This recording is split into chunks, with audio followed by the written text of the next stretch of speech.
of curiosity for, an organization as big as OpenAI, how are you also empowering your talent org, right? So your team to essentially pull the trigger and say, hey, we need to hire now versus waiting another 3, 6, 9 months. Well, yeah, I mean that's a critical part of our job as recruiters and sourcers. It's I mentioned earlier being that strategic partner.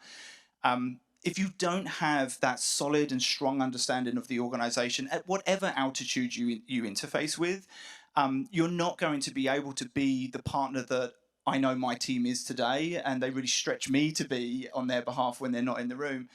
And it is about understanding those organizational needs. I don't want to keep repeating myself, but that is such an underpinning principle to helping a leader understand their talent strategy and roadmap.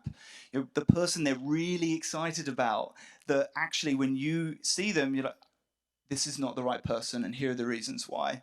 And it does go back to really important points that you've said, Paul. Is this, we call it vibes. The vibes were not right, or etc. But having someone really anchor on why those vibes were good or why those vibes were not right, and if you can't get a solid answer, truly engage in sometimes a difficult conversation to get that person to see a different perspective than the one that maybe some of their bias is blinding them with. And so, yeah, the team themselves really push hard to be those trusted strategic partners to help all of the leaders navigate all of their talent sort of challenges and opportunities.